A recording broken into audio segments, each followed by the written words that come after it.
Let's transition a bit to your experience as a woman in transportation and a woman in STEM. So, transportation and civil engineering have historically been very male-dominated fields. Looking back, what was it like for you to build a career and step into leadership in that kind of environment? Were there challenges you had to navigate or mentors who helped you pave the way?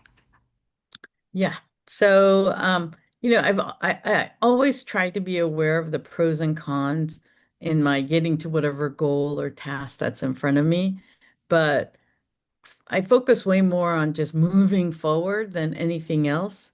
So while I just kind of acknowledge that, um, we all have um, pros and cons in every situation. So, is it a con to be a woman when you're in a room with all engineering male, leaders typically?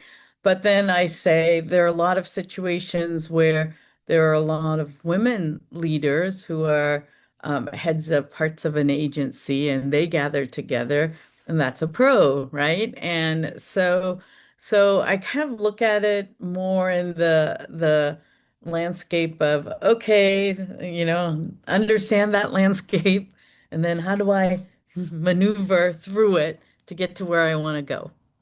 And so I don't spend too much time kind of um, focusing in on what were the hindrances as much. So hard for me to really kind of have any kind of wisdom around that, except that I will share that when my business partner and I, Francis Harrison, started Spy Pond about 20 years ago, it was really notable that it was the women who helped us get started. When you start a company, you need help because you have no qualifications. Someone has to give you a little edge to get into the system, especially in public sector contracting where you have, requests for proposals, you have to list what projects you've done, things like that. So we could rely on our personal qualifications, but the company started with zero qualifications, right? So someone had to give you a little leeway. And it was really only the women who did it.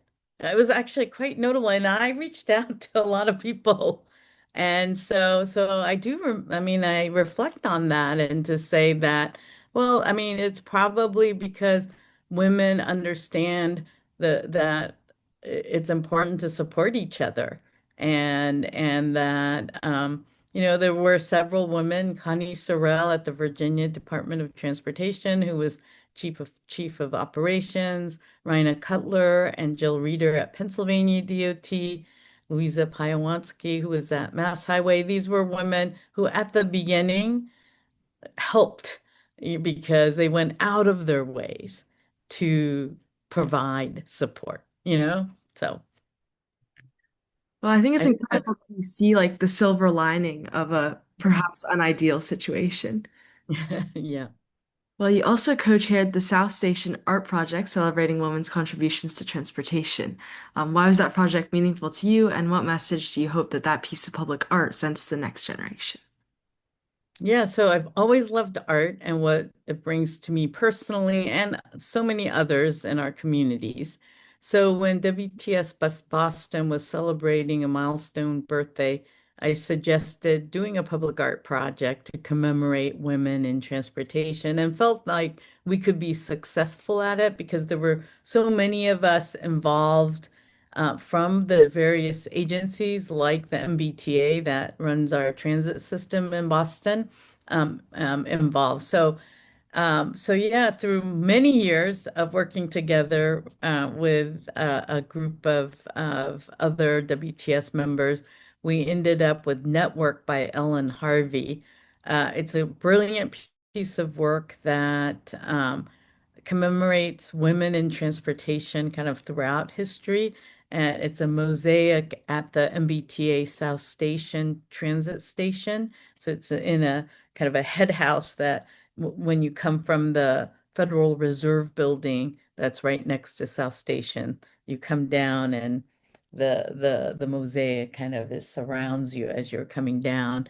But she's an amazing artist who's done a lot of public art through in Chicago and New York and elsewhere. And so she used the theme of mermaids to celebrate women. They're embedded throughout the mosaic, hidden kind of in places as surveyors, as lookout people. And so there's a bit of quests that you can bring somebody and say, let's find the mermaids that are there. Let's find the transportation imagery that are embedded in this.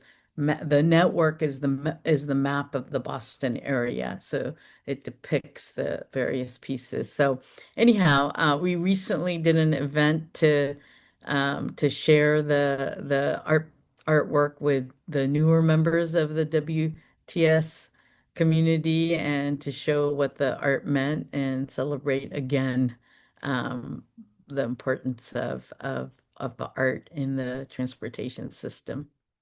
If a young woman like me listening to this podcast is excited about transportation or STEM, but still feels uncertain about entering a field where women are still underrepresented, what advice would you give?